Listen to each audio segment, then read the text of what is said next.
And because those liberals, and I'm calling out you, CNN, I'm calling you out because you lie every single day about what these operations are.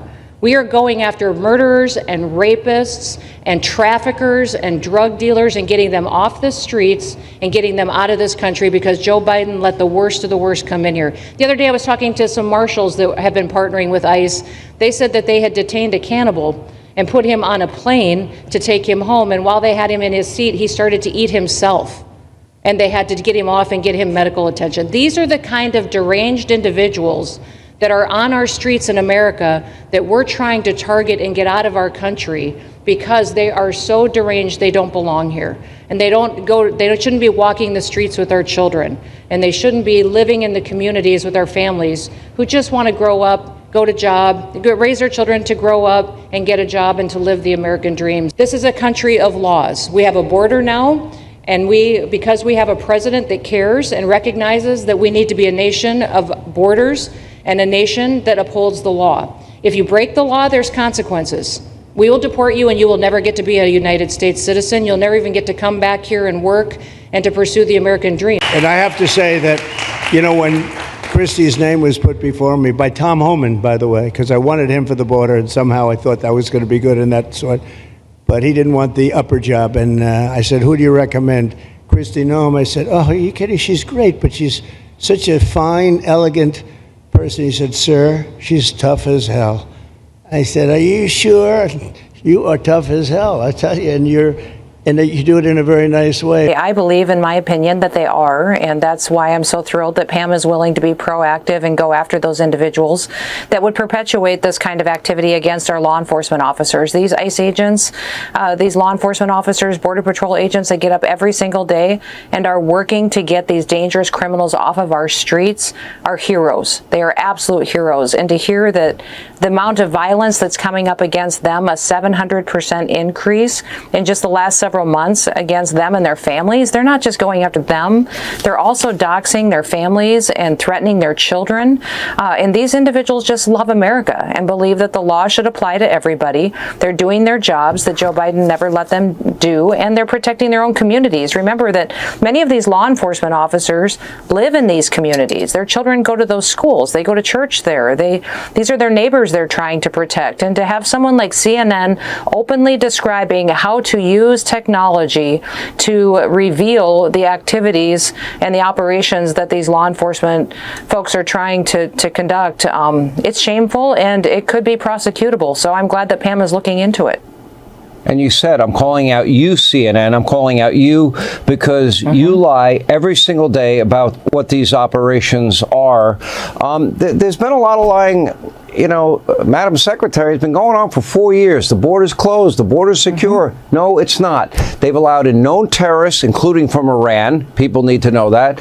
And murderers, rapists, and cartel members, drug dealers, other violent criminals. They've allowed them all in. We don't know the actual number. Somewhere between 12 million, 20 million. How many gotaways? Nobody knows where the terrorists are. How do you find them? It's like finding a needle in a haystack. But you're doing it. Apparently, you have found a lot of people with terror ties in the last 2 weeks.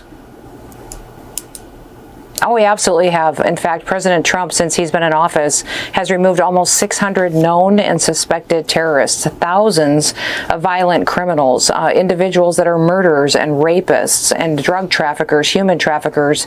And I talked today about one of the horrific instances of our individuals, our law enforcement officers, having to put hands on individuals that were even cannibals and removing them from our country. These are deranged individuals that other countries released out of their prisons, out of their mental institutions, and sent them to America to roam on our streets and perpetuate violence against our citizens. President Trump is just trying to follow through on what he promised the American people, and that's to get the worst of this worst out of this country so that they can raise their children in safety and apply the law equally to everyone, bring justice back to America, secure our border, but also get these dangerous criminals out. And I'm just so proud of him. This facility down in Florida is what I think should be the model for every single state. Go out there and help us partner to provide an opportunity to detain these individuals, to process them under due process, and get them out of our country as fast as possible. These kind of partnerships can happen everywhere. We just need governors and leaders to step up and do their jobs. the DHS Assistant Secretary for Public Affairs, Tricia McLaughlin, said that you have been able to, since you took over in January, it led to the detention of over 250,000 people. You're averaging nearly 50,000 arrests per month. That's a lot of arrests. But yet it's really just the tip of the iceberg, isn't it? It is, Sean, but what's amazing to me is, so I just got back last week. We went to 4 countries in 3 days. We went to Honduras, Costa Rica, Panama, Guatemala, and all those presidents that I met with the president of every country and their leaders, and they said, we have our people coming home.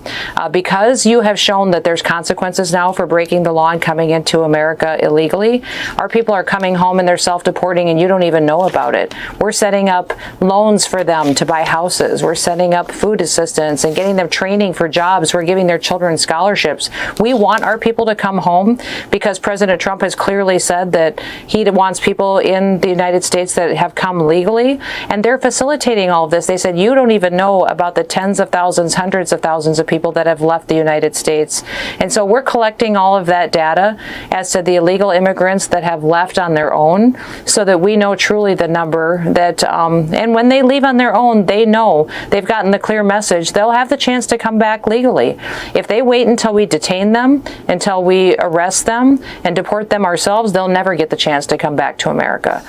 So they're telling their individuals, come back to our country and do it right, and then you may have the chance to go back and work in America and provide for your family if you do it the right way. Now, if somebody's a real killer, we don't send them anywhere. We put them in a maximum security. Look, what we inherited from this guy, this incompetent man, and his administration, which wasn't incompetent, it was radical left, lunatic, communist, whatever you want to say. I know most of them. What we inherited should never, ever be forgotten. What they've made us do. This is all because of an open border policy where 25 million people flowed in. From all over the world, from prisons, from all over the world they flowed in. For no reason whatsoever. We had, when I left, we had a very powerful border. We had no problem. You opened it up day one. You just opened the border, and people couldn't believe it. That's right. They were standing there. What are they doing? They said, "Go in." That's it. You look at the first day tapes. They opened it up and they said, "Go in," and that's where all of this began. But this is an amazing thing that they've done here. We have a lot of cases where ICE will go into a farm. And these are guys working there for 10, 15 years, no problem. The farmers know them. We're going to put, it's called farmer responsibility or owner responsibility, where they're going to be largely responsible for these people. And they know these people.